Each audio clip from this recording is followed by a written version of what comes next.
तो काफ़ी आप लोग के रिस्पॉन्सेज उसमें हैं। उसके बाद भी हम लोग सीधे सीधे जो आपने भेजा उन क्वेश्चंस को डिस्कस कर ले रहे हैं।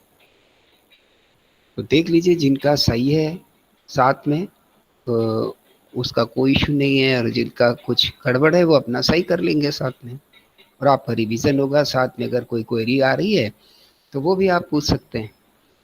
तो जल्दी से हम लोग ले लेते हैं कि भारत स्टूडियो में बीच बीच की एंट्री।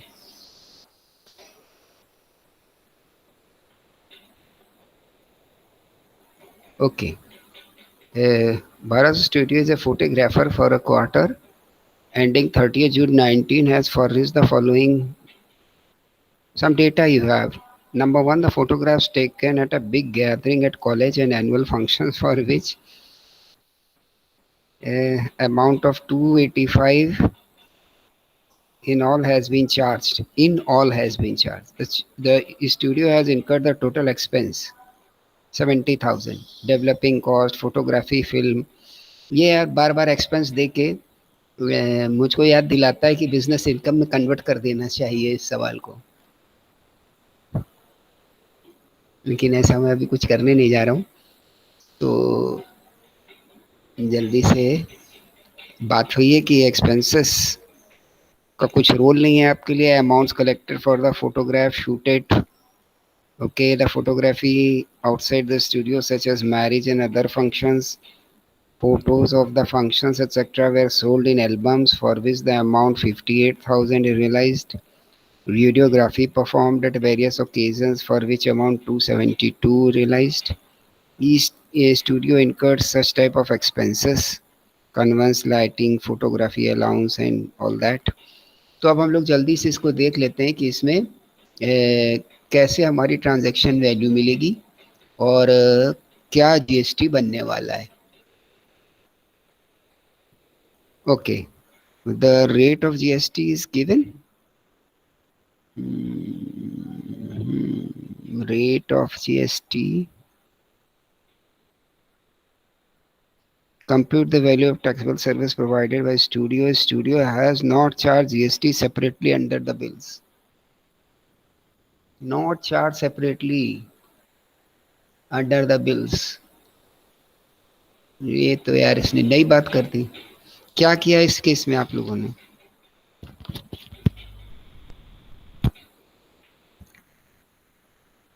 यस बेटा,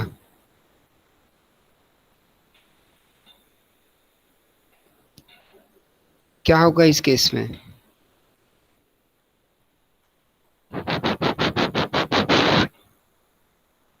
प्लीज इस केस में क्या होगा?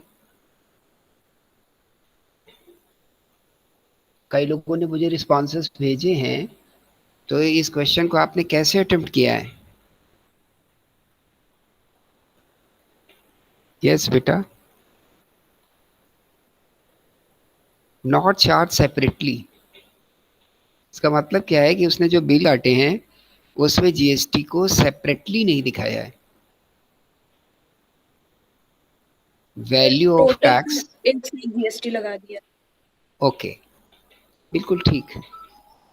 तो उसने बिल्कुल श्रुति की बात ठीक है कि टैक्सेबल वैल्यू को और टैक्स को, इनको दोनों को अलग अलग दिखाना चाहिए, ये पर्पस है।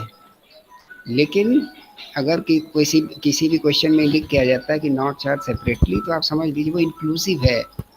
The value charge is inclusive of tax. तो आप ये सारी वैल्यूज जो टैक्सेबल कैटेगरी की हैं इनको जोड़िए, और उसके बाद में ये वैल्यू इंक्लूसिव है। अगर इंक्लूसिव है तो आपसे पूछा जा रहा है टैक्स पेबल, तो फिर आप इसको एक्सक्लूसिव बनाइए।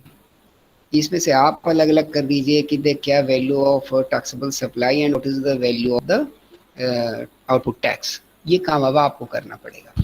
तो first of all define the items which are going to be charge for the taxable value. पहले उन आइटम्स को डिफाइन करना है हमको कि जो टैक्सेबल वैल्यू के लिए चार्ज होंगे।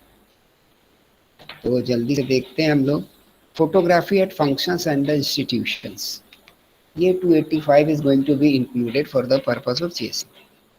Photography at studio, 415, it is also going to be included. Photography outside the studio, ये भी with album, ये क्या चीज है? ये composite supply.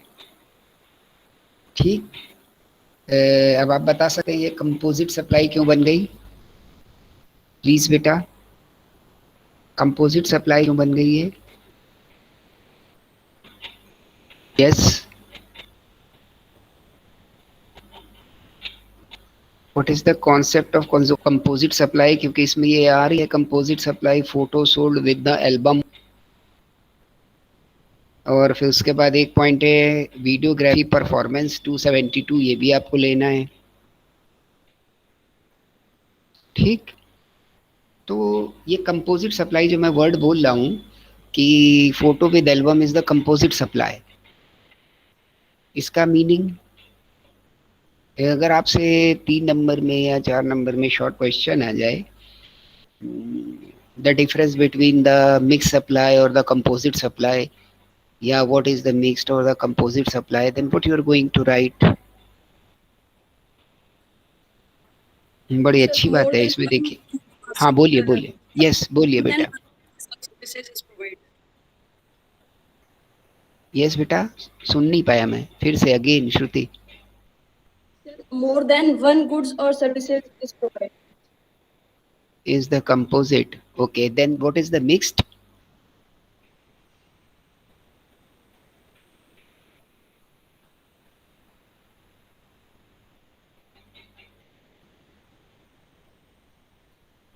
Yes, what is the mixed?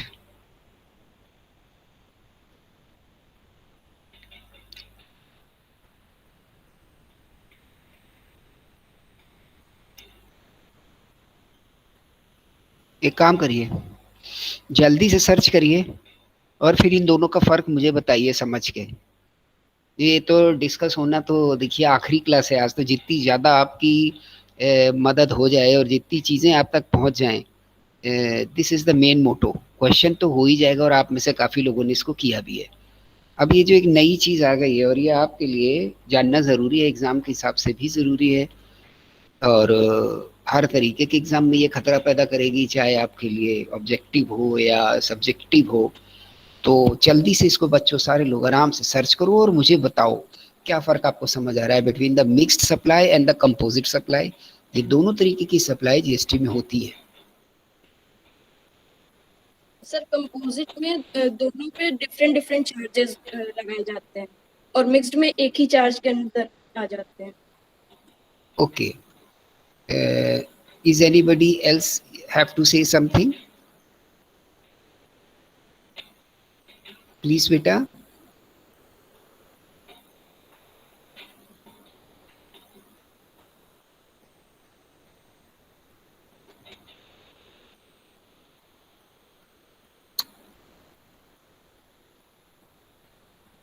अच्छा ये बताइए कि ये जो photo sold with the albums when it is become the composite supply, तो रेट तो एक ही लगाएंगे आप? अब इसमें आप दो रेट लगाएंगे क्या? अभी इसको भी 1 मिनट के लिए छोड़ दे रहे हैं, इसको आप लोग सर्च करो। इससे पहले ये जितने आइटम्स आप हमारे आपके डिस्कस हुए, means the photography at the function, photography at the studio, photography outside the studio, videography performance and photo sold with album, ये 5 आइटम आए हैं। इनकी जो रेस्पेक्टिव वैल्यूज है इनका टोटल लगा लो आप, इतना काम हो जाए पहले।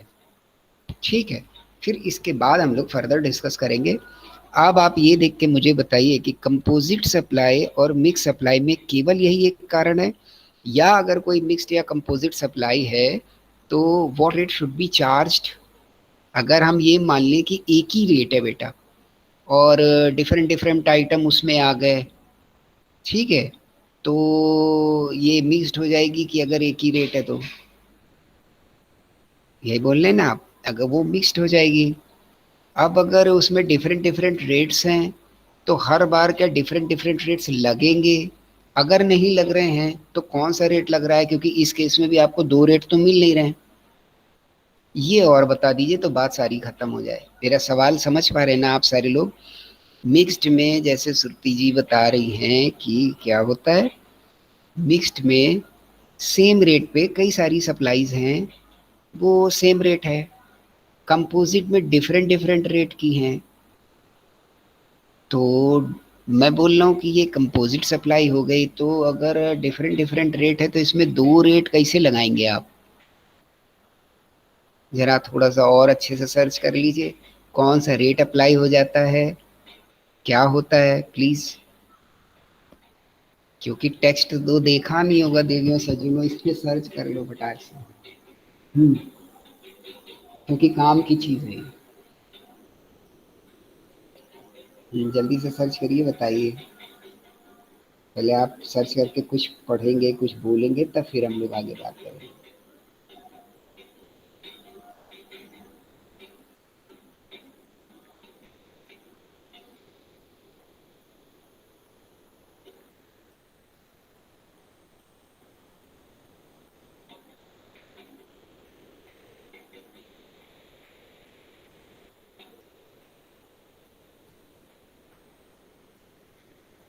यस बेटा,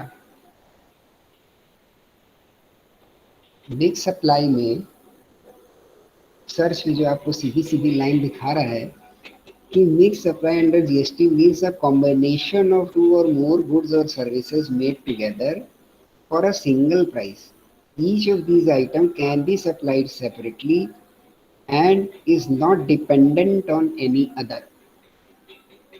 ये फुल है लाइन है बच्चा।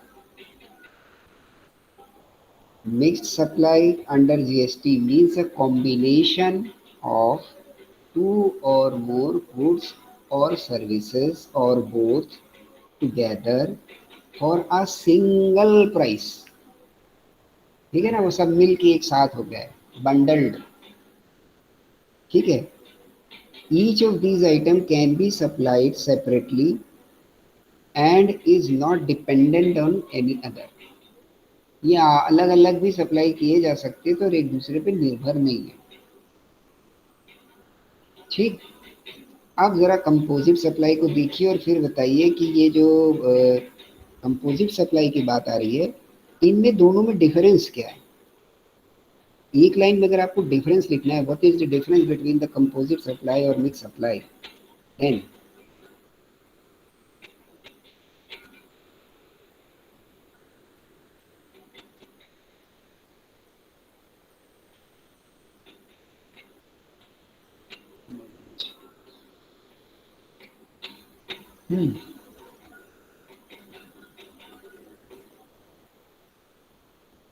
Please try. थोड़ा आप समय ले लें जिससे अच्छे से सीख जाए।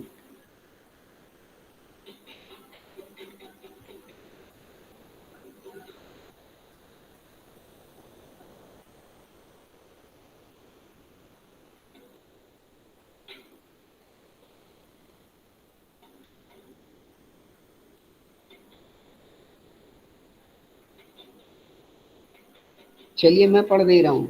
सर्च तो आप ये लोग कर रहे हैं, उसके बाद अच्छे से समझ आ जाएगा कि क्या कंपोजिट है और क्या मिक्स्ड है।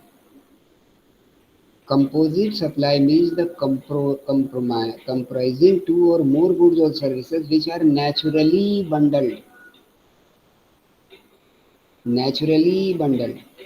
and supplied in with each other in the ordinary course of business. One which is a principal supply. It means that the items are generally sold as a combination.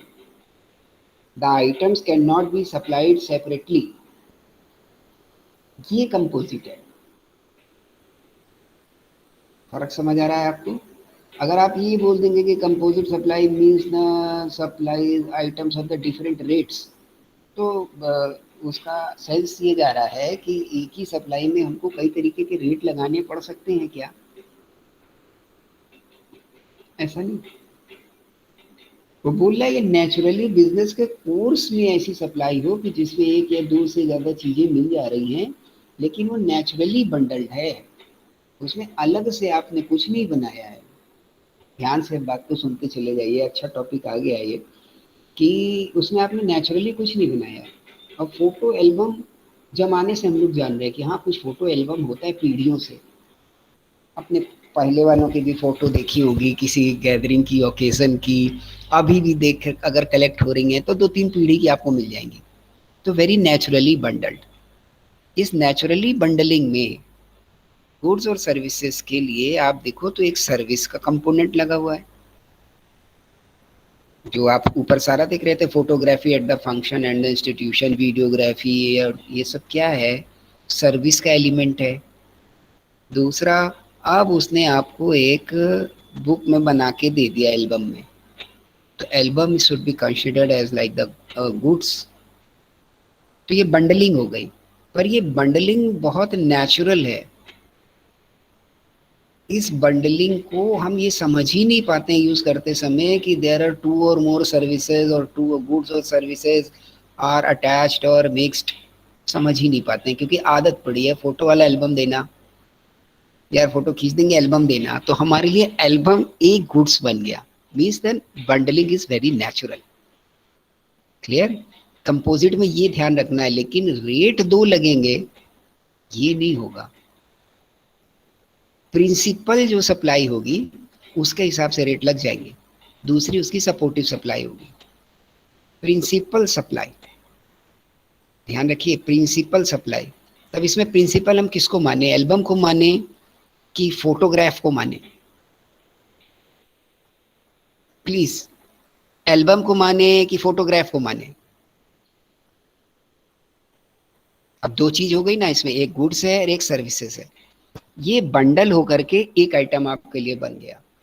तो tax में हो सकता है कि जो album है उसका tax rate अलग हो, और जो ये फोटोग्राफी की सर्विसेज हैं इसका टैक्स रेट अलग हो। तो अगर हम इसको कंपोजिट जो बोल रहे हैं और इसमें हम बोलेंगे कि डिफरेंटली रेट वाली चीज़ों को टैक्स लगाया जाएगा, तो हम कंफ्यूज हो सकते हैं कि यार ये जो है इसमें कई सारे टैक्सेस की चीज़ें शामिल हैं, तो क्या सबका अलग अलग कैलकुलेट होगा? इसमें से हम वो पोर्शन डिसाइड करें कि what portion is covered by the album and what portion is covered by the photography. ऐसा नहीं करना है। हमको क्या देखना है कि जो नेचुरली बंडल्ड आइटम्स हैं उसमें प्रिंसिपल सप्लाई है। तो इस केस में आपकी प्रिंसिपल सप्लाई क्या है? फोटो एल्बम फोटो के कारण है, अदरवाइज फोटो एल्बम फोटो नहीं, फोटो एल्बम का कुछ यूज ही नहीं है। तो सिंपल एल्बम है, आप ले लो। ठीक, तो आपकी प्रिंसिपल सप्लाई क्या हुई? सच फोटोग्राफी। तो जो रेट आपका ऊपर से नीचे तक लगा है वही इसमें अप्लाई हो जाएगा, because to the reason that is a composite supply. And in the composite supply जो प्रिंसिपल होगा गुड्स या सर्विसेज में, या 2-3 सर्विसेज की कंपोजिट हो या 2-3 गुड्स की कंपोजिट हो, तो ये जो कंपोजिट बनेगा उसमें एक प्रिंसिपल आइटम होगा।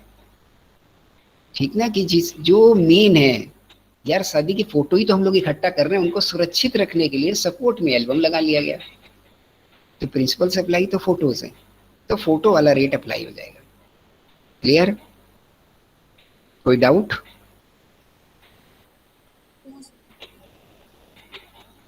यस बेटा, कोई डाउट? No sir. तो ये है आपके लिए कंपोजिट सप्लाई। मिक्स्ड में क्या है? मिक्स्ड एक नया कॉन्सेप्ट है, और मिक्स्ड में ये जो आइटम्स कई तरीके के मिलेंगे, तो ये अननेचुरली बंडल्ड हैं। ठीक, नॉर्मली आप उसको एक प्रोडक्ट या एक हिसाब से नहीं जानते। इसमें जो भी तरीके की आपके गुड्स और सर्विसेज का ये मिक्स्ड बना, इस मिक्स में जो सबसे हायर रेट होगा वो चार्जेबल टू टैक्स होगा, लगेगा सब एक साथ ही। ठीक, ये जो मिक्स्ड होकर के एक सप्लाई बनी, ठीक, तो वो आपने बना दी, और उसके बाद में क्या हुआ कि जो मान लेते हैं हम, जैसे ये ही case, in case for example बोल रहा हूँ मैं, क्योंकि ये केस तो डायरेक्टली कंपोजिट सप्लाई का है, और कंपोजिट सप्लाई का नेचर क्या होता है? नेचुरली बंडलिंग, वो नेचुरली ही मिला हुआ है आपस में। ठीक, जब तक आप किसी को बताओ नहीं अलग से कि देखो फोटो अलग होती है, एल्बम अलग होता है, और इसके रेट अलग है, इसके रेट अलग है, वरना तो आदमी कहेगा फोटो वाला एल्बम। तो ये बहुत नेचुरली बंडल्ड है। कुछ सप्लाईज ऐसी मिक्स्ड होती हैं कि जिनमें ये नेचुरली बंडलिंग नहीं होती। तो अगर उनमें नेचुरली बंडलिंग नहीं है और आपने एक ही सप्लाई में कई सारी चीजें मिला दी, गुड्स या गुड्स और सर्विसेज और बोथ, ऐसा आपने अगर किया, तो higher rate of any supply will be, वो इम्पोज हो जाएगा on the total mix supply. समझ आ रही है बात? यहाँ पे तो हमारे लिए हमने क्या देखा, प्रिंसिपल तो फोटोग्राफी को ले लिया, ठीक है। अगर ऐसी ही सप्लाई में ये अगर इन केस मिक्स हो जाती, तो अगर ये मिक्स होती तो फिर हम ये देखते किसका रेट ज्यादा है जीएसटी में टैक्सेशन का, क्या एल्बम का ज्यादा है कि फोटो का ज्यादा है। तो अगर हम देखते एल्बम का ज्यादा है तो एल्बम वाला रेट लग जाता है पूरे उस पे, फोटो पे भी। Getting the point? तो मिक्स्ड के केस में अननेचुरली बंडलिंग होती है, तो उसमें इस बंडलिंग से या मिक्स सप्लाई से हायर रेट पिक कर लिया जाता है। ठीक है, अब आप इसको अच्छे से सर्च कर लीजिएगा, अपने वो स्टडी मटेरियल में ढूंढ लीजिएगा। ठीक, उसके बाद अगर कोई क्वेरी या दिक्कत निकलती तो आप मुझसे पूछ सकते हैं। तो अब जल्दी से ये जितने भी आइटम्स की वैल्यूज हैं इनका टोटल लगा लिया होगा आपने।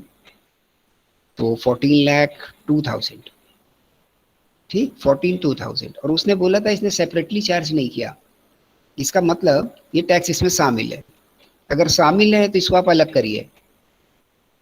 तो अगर कोई चीज इंक्लूसिव है तो कैसे अलग करेंगे? If the tax rate is suppose to be 18% है, ठीक ना। अगर हम ये मान लेते हैं, आप ये मान लीजिए कि ये रेट 18% है, क्योंकि 28 किस पे लगता है? हाईएस्ट रेट है generally on the goods which are luxurious, उन पर लगता है। और 12 आपका RNR है, रेवेन्यू न्यूट्रल रेट। इसको माना जाता है कि ये नॉर्मल रेट है, ये सब पे लग जाना चाहिए, नॉर्मल चीज़ों पे, ज़रूरत की चीज़ों पे। इससे जो नीचे के रेट हैं 5%, ये लगता है जिन पे सरकार खास छूट देती है कि यार इसको कम करो। फिर 1% तो बड़े गिने चुने चीज़ों पे लगता है। तो नॉर्मल अगर आपको दिख रहा है कि हाँ ये यूज़ की चीज़ें हैं, तो वो 12%। ये एकदम नॉर्मल तो है नहीं, लेकिन एकदम लग्जरी भी नहीं है, तो आप 18 में डाल सकते हैं इसको। ये भी एक हमने समझाने की कोशिश की कि आपके यहाँ जो ये टैक्स रेट के स्लैब हैं, ये किस किस तरीके से अप्लाई हो रहे हैं। सबसे हाईएस्ट 28, तो आप इस पर 18 लगाइए। If 18 is inclusive, 18% is inclusive, तो अब आप मुझे बताइए कि what is the tax value, क्योंकि उसने तो आपसे पूछा यही है कि टैक्सेबल वैल्यू ऑफ सर्विसेज बताइए जल्दी से।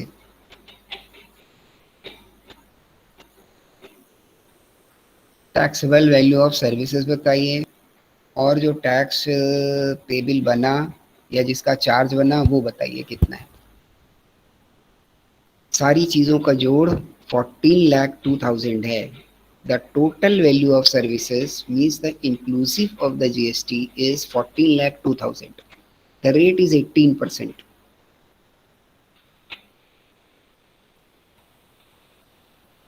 आपको गिवन नहीं है 18 एजम्पशन से, और ऐसा होना चाहिए, इस हिसाब से बना दिया हमने और आपको बता दिया है। तो आप अगर इसको कहीं ढूंढेंगे तो ये 18 ही मिलेगा फोटोग्राफी सर्विसेज पे। ठीक, तो आप जल्दी से अप्लाई करके इनको दोनों को अलग अलग करो, क्योंकि जब तक अलग नहीं करोगे तब तक ये किसी दूसरे के लिए इनपुट नहीं बन पाएगा, और आप भी तब तक आगे पीछे वाला इनपुट इंजॉय नहीं कर पाएंगे। कि आपने मान लो ये फोटो पेपर पर जो ये खर्चे वर्चे बता रहे हैं ना, फोटो पेपर पर और इस पर उस पर जो भी आपने पेमेंट किए हैं, उसमें कुछ अगर जीएसटी लग के आ गई है तो उसका क्रेडिट आप नहीं ले पाएंगे जब तक आप अलग करके, सेपरेट करके अपने टैक्स को गवर्नमेंट को बताएंगे नहीं कि ये मेरा आउटपुट लाइबिलिटी है, इसमें से ये मेरा छोड़ दीजिए, ठीक, इसको एडजस्ट कर दीजिए मेरे क्रेडिट लेजर से, तो एडजस्ट ही नहीं होगा। तो मेक इट सेपरेट। अरे सारे लोगों ने, जो कई लोगों ने जवाब भेजे हैं, उन्होंने इसको क्या किया है, सेपरेट सेपरेट नहीं किया है क्या? 16,54,000 बेटा ये तो इंक्लूसिव है। अगर आप 16 लाख कर दोगे इसका मतलब आपने 18% 14 लाख के ऊपर और लगा दिया। मैं क्या बोल रहा हूं कि अगर कोई चीज सेपरेटली शोन नहीं है इसका मतलब ये है कि वो इंक्लूसिव है। जो अगर कोई रजिस्टर्ड डीलर है तो वो दो तरीके के बिल काट सकता है। अब मुझे लग रहा है कि इस बात को भी जानकारी की दिक्कत है इसलिए ये प्रॉब्लम हो रही है। जो भी रजिस्टर्ड डीलर है वो दो तरीके के बिल काट सकता है, इंक्लूसिव ऑफ टैक्स और एक्सक्लूसिव ऑफ टैक्स। ठीक, बिलिंग कर सकता है वो इंक्लूसिव ऑफ टैक्स और एक्सक्लूसिव ऑफ टैक्स। अब अगर उसने एक्सक्लूसिव ऑफ टैक्स की है तो वो सारे एग्जाम्पल हैं जो हम लोगों ने पीछे डिस्कस किए तीनों, कि अपनी वैल्यू अलग बताता है और टैक्स एक्सक्लूसिव है वो अलग दिखाता है और फिर बाद में इनवॉइस वैल्यू बना के दोनों को जोड़ के दिखा देता है। लेकिन बेटा इनवॉइस वैल्यू में तो दोनों चीजें आती हैं ना। एक तो जो सामान हम बेच रहे हैं उसकी कीमत आती है, एक दूसरा उस सामान पर जो टैक्स लग रहा है वो भी आता है। इनवॉइस वैल्यू में तो फुल मनी हम चार्ज करते हैं, लेते हैं, उसको कलेक्ट करते हैं। तो अगर उसमें इस डीलर ने टैक्स को अलग से दिखाया नहीं केवल, तो ये तो कोई गलती तो नहीं हो गई। इनवॉइस तो बेटा अगर वो बता के करता तो भी इतने की कटती। एक्सक्लूसिव अगर दिखा देता, अगर उसको एक्सक्लूसिव नहीं दिखा पाया तो भी इनवॉइस तो उतने ही की कटी। तो जो आपका परचेजर है उसके एंड पे तो कोई फ्रॉड नहीं है, गवर्नमेंट के एंड पे भी कोई फ्रॉड नहीं है, क्योंकि आपने टैक्स कलेक्ट तो कर लिया है। सारी बात समझ आती जा रही है ना। पहले तो ये समझ लीजिए कि इंक्लूसिव टैक्स करके इनवॉइस को काटना कोई अपराध नहीं है और ये नॉर्मल प्रैक्टिस में किया भी जा सकता है। ठीक, तो अगर आपने इंक्लूसिव करके काट दिया कि यार अभी 18% है और कट काटी आपने, लेकिन जब आप क्लेम करने जाओगे, जब ये जो आपने पैसा कलेक्ट किया का है इसको जब आप जमा करने जाओगे तो आपको अलग अलग करके सरकार के पास जमा करना पड़ेगा। हाँ, आप बोल दोगे इस बिल में ये इंक्लूसिव था और इस टैक्स रेट के हिसाब से ये इंक्लूसिव वैल्यू बन रही थी, इसमें से साहब ये टैक्सेबल वैल्यू है और ये मेरा टैक्स है उसके ऊपर। बात समझ आ रही है? इंक्लूसिव का मतलब वैल्यू ऑफ द गुड्स और सर्विसेज प्लस टैक्स, ये इसमें ऑलरेडी शामिल है। जब ऑलरेडी कोई चीज शामिल है तो उस पर दोबारा तो हम नहीं टैक्स लगा सकते, वरना तो फिर वो वैल्यू पे भी एक बार टैक्स और लग जाएगा और जो टैक्स वैल्यू उसमें शामिल है उस पर भी टैक्स लग जाएगा। Are you getting all of you? तो ये जो आपका 14,02,000 है that is inclusive of tax, इसमें टैक्स की वैल्यू शामिल है। अब आपको बताना है, क्योंकि सवाल आपसे पूछ रहा है what is the value of taxable services और what is the tax liability, दो बातें आपसे पूछ रहा है। तो ये जो अमाउंट आपने वर्कआउट किया ये क्या है? Actually this is the invoice value. जो आप घर से कोई सामान खरीद के लाओ दुकान से, तो वो आपसे अगर 110 रुपए लेगा तो वो अलग दिखा देगा अगर बिल में काट के कि 100 रुपए का सामान है, 10 रुपए टैक्स पड़ा, 110 का 110 नीचे जो टोटल दिखाएगा वो इनवॉइस वैल्यू होती है। तो उसने इनवॉइस वैल्यू आपने कैलकुलेट की है अभी, क्योंकि उसने टैक्स को सेपरेटली दिखाया नहीं है। ठीक है ना? आपसे वो बोले कोई भी दुकानदार कि 110 का सामान है तो आप हाँ ठीक है, और उसने 110 की बिल काटा, आपको पकड़ा दिया। अब आप अपना सरदर्द कभी नहीं लेंगे कि इसमें क्या टैक्स अलग लिखा है, क्या फलाना लिखा है। 110 बोला था, 110 का बिल है, ये पकड़ो।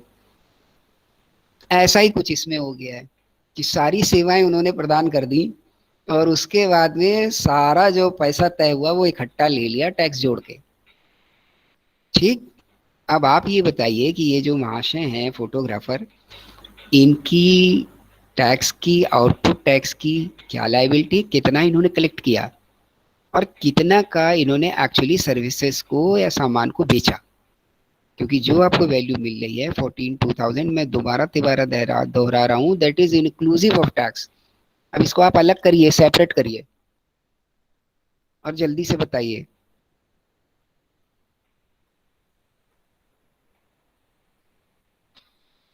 18% का रेट है। छोटी क्लास का काम है। 5वें 6ठे 7वें 8वें तक आपने 9वें तक ये सब कर लिया होगा।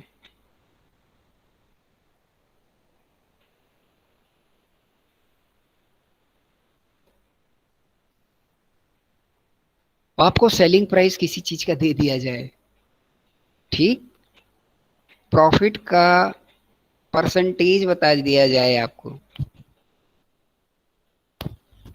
ठीक है, प्रॉफिट का परसेंटेज बता दिया जाए आपको कॉस्ट पे, और दे दिया जाए आपको सेलिंग प्राइस, उस टाइप की चीज है ये। Selling price is the composite, मतलब जुड़ता है ना।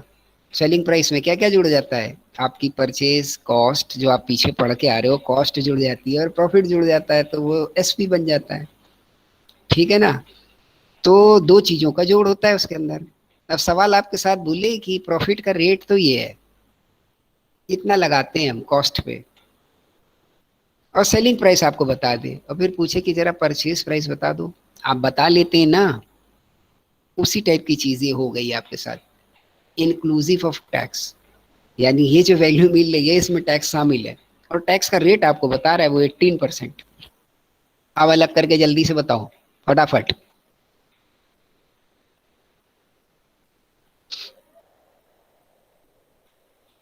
अभी पिछले सेमेस्टर में कॉस्टिंग भी तो हुई होगी ना, उसमें तो इस तरीके के बहुत सारे सवाल बनते हैं।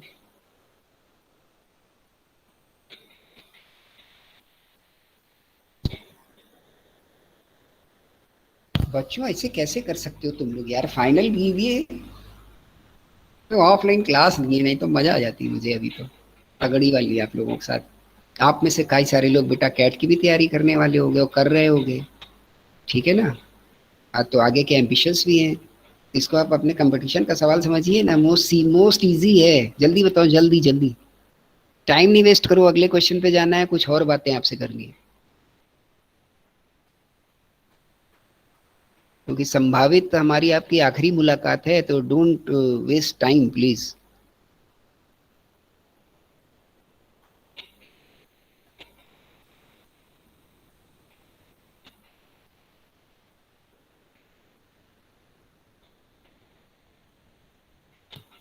चैट में कुछ दिख रहा है मुझे।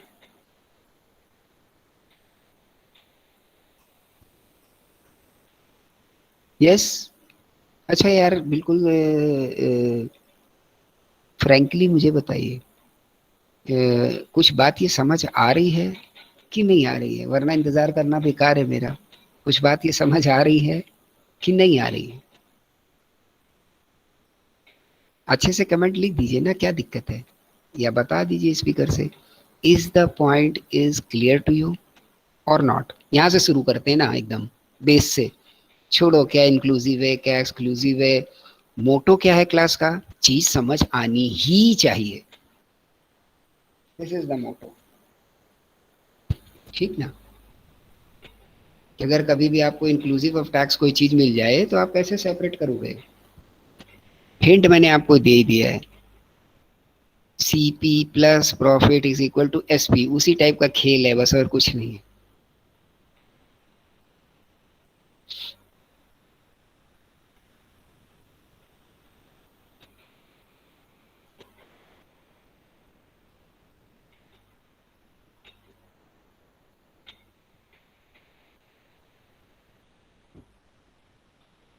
यस बेटा।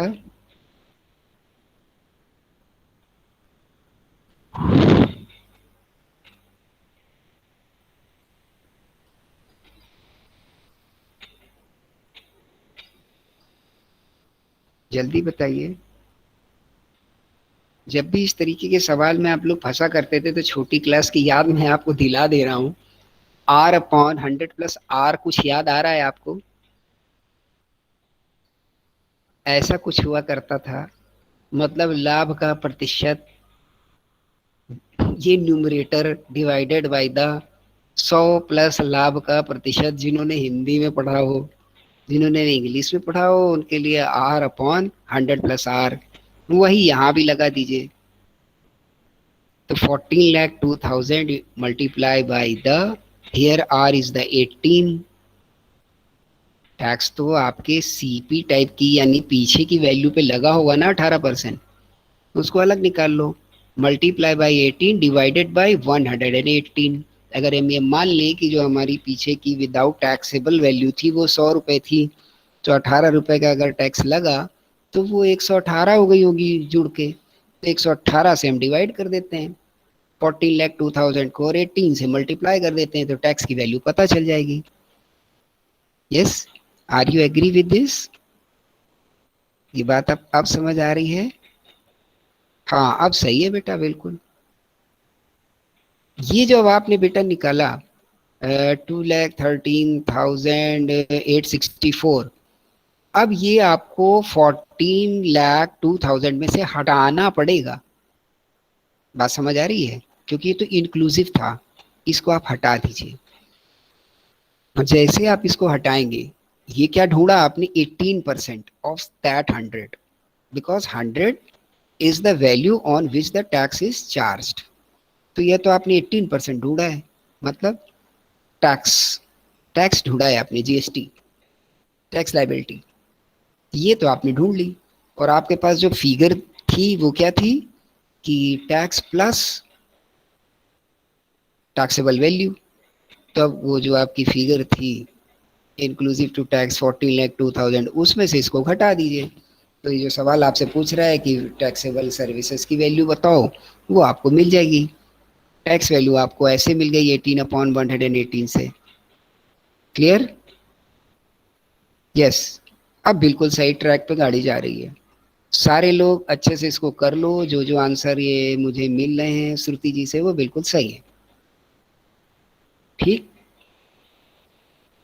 तो कभी भी अगर टैक्स में कुछ इंक्लूसिव करके कुछ भी आ जाए, आ सकता है, आप ये मत सोचिएगा कि इंक्लूसिव हो नहीं सकता, क्योंकि जो नेचर है एक्चुअली इनवॉइस का तो इंक्लूसिव ऑफ टैक्स ही होता है। आप बताइए ना, कभी हम सोचते हैं क्या कि कितने का सामान खरीद के ला रहे हैं, इसमें टैक्स कितना है? तो always we are paying to inclusive the tax.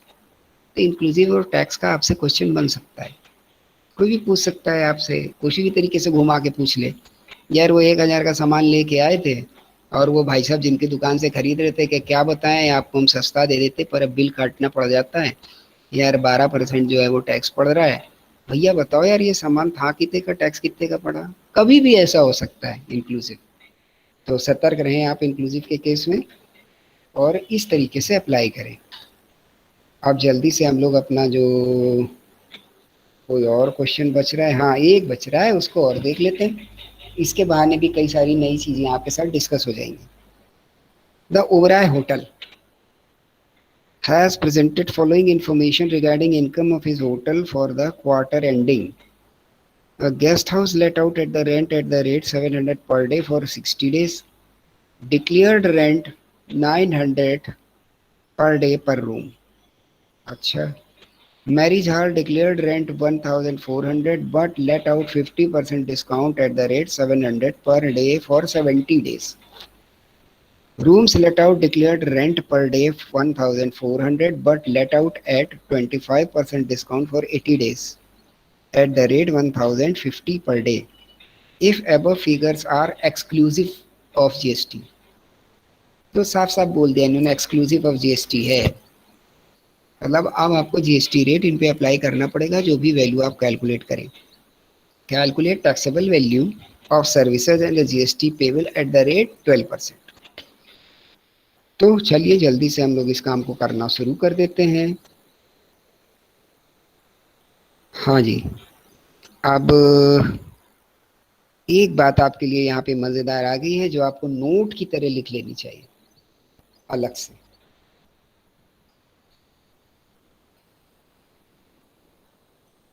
अगर कोई मैरिज हॉल, ठीक, और कोई होटल, इसका कोई रूम्स, इनकी अगर टैरिफ वैल्यू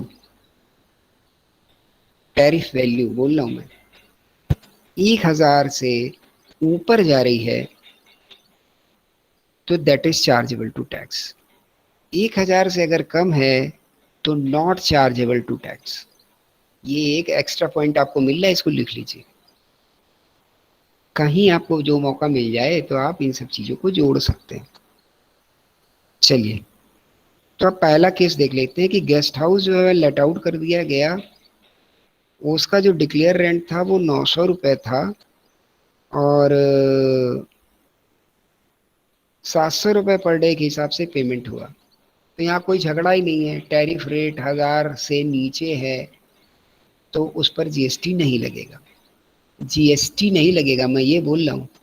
ये जो पैसा कलेक्ट किया गया है ये इनकम तो माना जाएगा, ये ध्यान रखिएगा। ठीक, जीएसटी एकदम अलग चीज है और इनकम एक अलग चीज है, तो इसमें जीएसटी नहीं लगेगा क्योंकि ये टैरिफ रेट में आप देखिए एक 900 और एक 700 है, तो जो भी उसने कलेक्ट किया पर डे 1000 रुपए से कम का रेंट है, जिस पर आप कोई भी टैक्सेबल वैल्यू ना निकालिए ना टैक्स जीएसटी का अप्लाई करिए। आगे बढ़ाते हैं। Marriage her declared rent 1400 but let out at 700 per day for 70 days। अब बेटा यहाँ पर क्या करना है आपको, tariff value means the declared rent.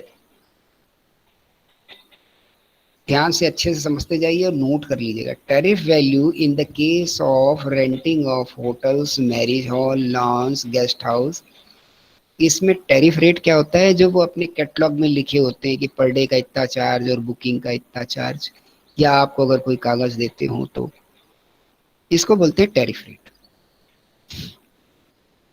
GST लगेगा कि नहीं लगेगा ये किससे डिसाइड होगा, टैरिफ रेट से। अच्छे से लिखिएगा इन्वर्टेड कॉमा में, जीएसटी लगेगा कि नहीं लगेगा ये किस पे डिसाइड होगा, टैरिफ रेट पे। पर टैक्सेबल वैल्यू किस पे डिसाइड होगी, एक्चुअल अमाउंट रिकवर्ड पे। देखिए दो बातें हैं, दोनों अलग अलग दिशा में जा रही हैं, आपके ध्यान को अपनी ओर आकर्षित कर रही है कि मुझे ध्यान से देखो तब मैं समझ में आऊंगा, वरना मेरे दोनों रूप एक जैसे हैं, आप धोखा खा जाएंगे। Tariff rate means the declared rate. Declared rate is just a point of determine, वहां से आपको केवल डिटरमाइन करना है कि वेदर जीएसटी इज इम्पोज्ड और नॉट इम्पोज्ड। आपको दिख जाए 1000 से ऊपर लगेगा, एक टिक मार लो, 1000 से नीचे नहीं लगेगा, क्रॉस लगा दो। फिर उसने चाहे सस्ते में उठाया हो चाहे महंगे में उठाया हो, कोई लेना देना नहीं है आपको। आपको देखना है डिक्लेयर्ड रेंट, जो वो बोल रहा है उसको बोलते हैं टैरिफ। अब दूसरे पॉइंट पे आ जाते हैं। अब उसने जितने का उठाया होगा और जितने दिन के लिए उठाया होगा उसको मल्टीप्लाई करके आप निकाल लीजिए, ये आपकी टैक्सेबल वैल्यू है। यहाँ पे वो जो 1400 है उसका कोई रोल नहीं है। 1400 ने केवल आके कि मैं 1400 हूँ मुझको बताओ दे के जीएसटी लगवा दिया, वरना शुरुआत से ही वो बोलता है यार डिस्काउंट डिस्काउंट छोड़ो, 700 रुपये मुझे दे देना पर डे, तो जीएसटी लगता नहीं। पर स्टेटस होगा उसका बढ़िया, कहना 1400 रुपये पर डे का किराया है, इस चक्कर में जीएसटी लग गया। Are you getting? ऐसे याद कर लीजिए, हंसी मजाक की तरह चाहे जैसे भी। तो 1400 की धमकी में जीएसटी लगेगा, ये आपको सीखना है। 1000 के ऊपर बड़ा होटल, तो ये बड़ा होटल का फील जिसको आ जाए उसके ऊपर जीएसटी लग जाएगा। अब उसने कलेक्ट क्या किया, हाँ, जीएसटी में जो आपको मैंने एक टेबल भेजी उसमें आप देख रहे होंगे कि ट्रेड डिस्काउंट नाम की एक चीज होगी। ट्रांजैक्शन करके एक टेबल मैंने भेजी थी, तो ट्रेड डिस्काउंट नाम की एक चीज होती है और ट्रेड डिस्काउंट डिडक्टेबल होता है, ठीक ना। तो ये जो एट द रेट 50% का डिस्काउंट अलाउ कर रहे हैं, तो ये डिडक्टेबल है, इसको आप टैक्सेबल वैल्यू से हटा सकते हैं, एक्ट आपको परमिशन देता है। तो 1400 के पर डे का किराए वाला रूम 700 पे आप उठा सकते हैं, उस पर कोई झगड़ा नहीं है। जीएसटी के लिए उसमें कोई लड़ाई नहीं है। तो 700 पर डे इंटू 70 days आपकी वैल्यू आ जाएगी 49,000। ठीक, अगले पॉइंट पे आ जाते हैं। Hotel rooms let out taxable because tariff is, इसका टैरिफ कितना है भाई और कलेक्ट कितना किया है। अच्छा, इसका टैरिफ भी 1400 है, 25% का डिस्काउंट दिया है। तो जैसे ही आपको 1000 के ऊपर की डिक्लेयर्ड रेंट दिख जाए तो आप समझ जाओ इस पे जीएसटी लगेगा ही लगेगा। तो इस केस में भी जीएसटी लगेगा। हाँ, अब जो रिकवर्ड अमाउंट है, क्या रियलाइज किया है एक्चुअली उन्होंने, तो डिस्काउंट दे दिया तो that is a trade discount, वो अलाउ हो जाएगा आपके लिए। ठीक। उनके लिए जिनका भी होटल है, तो आप 25% का ट्रेड डिस्काउंट हटा दीजिए 1400 में, तो आपको मिल जाएगा 1050। और इसके ऊपर कितने दिन है? 80 डेज। 80 डेज मल्टीप्लाई कर दीजिए तो एक वो टैक्सेबल वैल्यू आपको मिल जाएगी, तो दूसरी टैक्सेबल वैल्यू आपको मिल गई 84,000। इन दोनों का टोटल कर दीजिए, इसके ऊपर 12% से जीएसटी लगा दीजिए। ठीक। और 12% में क्योंकि ये होटल है, क्योंकि ये रूम है, तो आईजीएसटी तो हो नहीं सकता। एक स्टेट से दूसरे स्टेट तो कोई चीज जा नहीं रही है, ना सर्विस ना गुड्स। तो विद इन आ स्टेट है तो इंट्रा स्टेट है। अगर इंट्रा स्टेट है तो फिर ये जो 12% जीएसटी का रेट बता रहा है, इसको आप ब्रेकअप करिए। 6% सीजीएसटी एंड 6% एसजीएसटी। इस तरीके से इस सवाल को आपको आखिरी तक इस प्रॉब्लम का ऐसे सोल्यूशन निकालना है। क्लियर हो रही है बात बेटा? कोई क्वेरी है? Is there any query?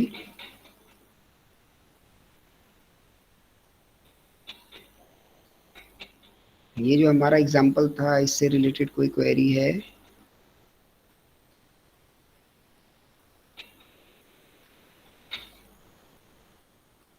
Yes बच्चों, रिस्पॉन्स तो कर सकते हैं आप। अभी तो सुबह सुबह अच्छा ताजा नाश्ता मिला होगा घर में, नहीं भी मिला होगा तो अभी आप थके नहीं होंगे। यस है तो हाँ, नहीं है तो ना। अच्छा, आपने कैलकुलेट भी कर दिया। अच्छा जी मुस्कान जी, अब क्या किया है आपने वो तो मुझे कोई बताएगा इनके जवाब को क्या माने, हम सही माने गलत माने?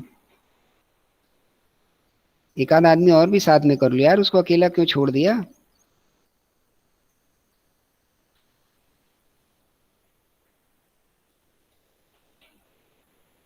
ठीक है बेटा मुस्कान। ठीक, वेरी गुड। ये आईजीएसटी कहाँ से ले आई आप baby ji? 7980 CGST and 7980 IGST. बाप रे बाप, कैलकुलेशन तो ठीक हो गया, लेकिन ये जो बाद में आपने लिख दिया इसने पूरा गड़बड़ कर दिया है बुरी तरीके से।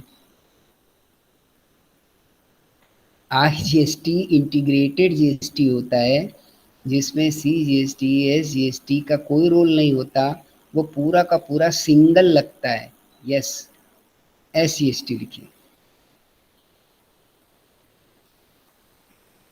ठीक, एसजीएसटी लिखिए, या यूटीजीएसटी भी लिख सकते हैं आप।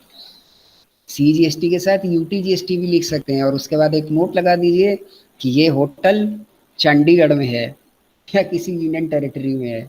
ठीक, लेकिन आईजीएसटी धोखे से भी मत ले आइएगा ऐसे किसी भी केस में।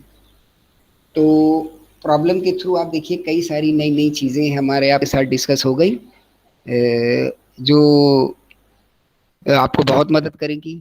अब फिर जो मैं दोहराता रहता था फिर दोहरा रहा हूँ कि आप अच्छे से स्टडी मटेरियल की हेल्प ले लीजिए, कहीं से भी और भी कुछ ले लीजिए, और कोई ज़रूरत पड़े तो आपको मैंने लेक्चर्स के भी पूरे लिंक बता दिए हैं, उनको भी आप देख सकते हो। उसके बाद भी कोई प्रॉब्लम हो तो सर आप बुक कौन सी पब्लिकेशन? यस बेटा बोलो। सर बुक कौन से पब्लिकेशन की है? बुक कौन से पब्लिकेशन की है? बुक तो मेरे पास वीके सिंघानिया टैक्समैन पब्लिकेशन की है, लेकिन ओके मेरी राय है कि इसको आप लोग ना लें। ठीक, ओके सर। क्योंकि बेटा चक्कर ये है कि ये बेसिकली आप लोगों का तो अब इसके बाद अगर आप जाएंगे एमबीए में और उसमें किसी में, तो अगर आपका कोर फाइनेंस की ओर जाने का इरादा हो और उसमें भी टैक्स में इंटरेस्ट हो, तो ये बुक मदद करेगी। वरना आप हल्की बुक्स लेकर के, और जितना मैंने आपको मटेरियल प्रोवाइड करा दिया जाए है, ये आपके लिए मच मोर सफिशिएंट है। इतना ही अगर आप मटेरियल का काम पूरा कर लें, जो स्टडी मटेरियल आपके पास है, एक बार अगर आप पूरा पढ़ लें, जो लेक्चर हैं इनको देख लें, तो मुझे नहीं लगता आपको ज़्यादा कोई ज़रूरत पड़ेगी, और बाकी आप सर्च करके काम चला सकते हैं। अगर आप ये सिंघानिया और टैक्समैन इनकी बुक के चक्कर में पड़े, तो ये बेसिकली बच्चों चलती हैं सीए या आईसीडब्ल्यूए वालों के लिए। ये बहुत इनकी लैंग्वेज और इनका ये परेशान हो जाएंगे आप इसमें मत पड़िए, मेरी राय है। आपको लेनी है तो आप लोगों के लिए जैसी जो चलती हैं वो आप ले लीजिए। साहित्य भवन की ले सकती हैं, ठीक है ना। और साहित्य भवन मतलब साहित्य भवन बोल रहा हूँ मैं, SPPD नहीं बोल रहा हूँ, साहित्य भवन पब्लिकेशन वाला, ठीक। साहित्य भवन मतलब साहित्य भवन, ठीक है। और साहित्य भवन में भी अगर आपको इंटरेस्ट है फाइनेंस में और राइटर राइटर फिर आप लीजिए SC मेहरोत्रा और गोयल, SC मेहरोत्रा एंड गोयल, इनकी बुक आप लीजिए, ठीक है। चाहे आपको इनकम टैक्स पढ़ना हो और चाहे आपको GST पढ़ना हो, तो ये बिगिनर्स के लिए काफ़ी हेल्पफुल है। और अगर आप टैक्समैन पब्लिकेशंस की या और बाकी पियर्सन और इन सब में चले गए तो ये थोड़ा आप जब मैच्योर हो जाएं इन किताबों को पढ़ के, तब आप लिए ज़्यादा हेल्पफुल है, वरना कंफ्यूजिंग हो जाएंगे। Yes, any other query?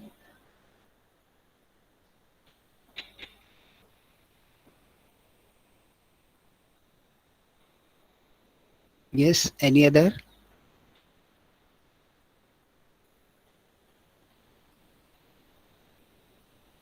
बच्चों, अभी तक जो कुछ भी देखा आपने अपने उसमें कुछ तो देखा होगा जो, और उसके बाद इतनी हमारी आपकी मुलाकात भी हो गई, कई सारी क्लासेस हो गई।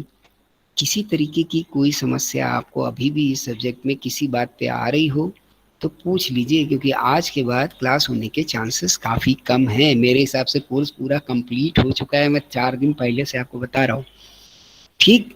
तो अगर बहुत ज़्यादा कुछ प्रेशर रहता है इंस्टीट्यूट की तरफ से कि क्लास को कंटिन्यू करो तो ज़रूरत है, वरना आई थिंक ऑल ओवर पूरा काम हो चुका है। तो अगर कोई भी आपको दिक्कत है तो आप अभी पूछ लीजिए। 1 2 4 मिनट और ऊपर चले जाएंगे तो दिक्कत नहीं है, वो मैं आपको दे सकता हूँ। Any query? सर न्यूमेरिकल कब तक सबमिट करने हैं? ये बेटा जितनी जल्दी दे दो।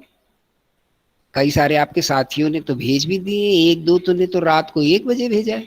आज सुबह मैंने देखा तो किसी का जब मैं मेल पड़ा हुआ था वो 1 बज के 5 मिनट पे, किसी का 12 बज के 50 मिनट पे। हमने कहा गजब है, सब बड़े मेधावी हैं, रात में बिल्कुल चांद तारों के साथ पढ़ाई होती है। गुड, अच्छी बात है। जैसे भी हो काम हो और आप थोड़ा ध्यान दें, धीरे धीरे फिर हर आदमी सीख ही जाता है। और कोई क्वेरी नहीं है? जब बड़ा मुझे वैसे बड़ा सच बताऊं तो बड़ा अफसोस रहा कि आप लोगों का साथ पर्टिकुलरली बी और सी का शुरुआत से नहीं मिला मुझे, नंबर 1। और ऑफलाइन नहीं मिला, खैर इस समय तो ऑफलाइन किसी का किसी को साथ नहीं मिल रहा है, दिक्कत हो रही है। लेकिन अगर शुरुआत से भी मिल जाता तो और अच्छा होता हम लोगों के लिए, ये मान सकते हैं हम। अब चलते चलते, क्योंकि अब आज के बाद तो आप ही को कोई क्वेरी हो तो आप मुझको पूछ सकते हो, मैसेज भी कर सकते हो। और मैसेज के बाद अगर कोई बात रह जाती है तो फिर आगे और भी कांटेक्ट उस पर बन सकता है, फ़ोन भी आप पूछ सकते हैं, मेल भी भेज सकते हैं। तो अगर मैं देखूंगा तो आप लोगों को आपकी बात का जवाब ज़रूर दूंगा। लेकिन क्लास के हिसाब से अब मुलाकात नहीं होगी, तो केवल जाते जाते, क्योंकि केवल टीचर का काम आपको पढ़ाना नहीं है, कुछ ऐसी भी बातें हो जाएं कि जिससे आपकी ग्रूमिंग और पर्सनैलिटी के लिए बहुत ज़्यादा ज़रूरी है। हाँ, मेरा आपका परिचय नहीं हो पाया, तो मैं आप लोगों का तो कोई परिचय ले नहीं पाया और ले भी नहीं पाऊँगा अब, क्योंकि टाइम भी लगभग आपका पूरा हो रहा है और इसके बाद आपकी कोई दूसरी क्लास भी लगी होगी। नेक्स्ट क्लास आपकी कौन सी है बच्चों? 10 बजे से कोई क्लास है आपकी? नो सर, कोई नहीं है। ओके, तो 2 4 मिनट रुक सकते हैं हम लोग। तो हमारी आपकी कोई परिचय नहीं हो पाया कि मैं तो खैर आपकी नाम वाम तो सबके जान ही गया हूँ। आप भी सोच रहे होंगे यार ये अच्छे आदमी मिल गए कि पता नहीं कहाँ कहाँ से खोद खोद के ला के शुरू हो जाते हैं। तो आपको मेरा तो ज़रूर परिचय मिल जाना चाहिए, एटलीस्ट इतना तो ज़रूरी है। नाम आपको पता ही हो रहा है और आपके लिए जो काम की बात है that is the academic qualification. तो उसके हिसाब से मैं MBA और MCOM और एलएलबी और एक पीजी कोर्स है रिटेल मैनेजमेंट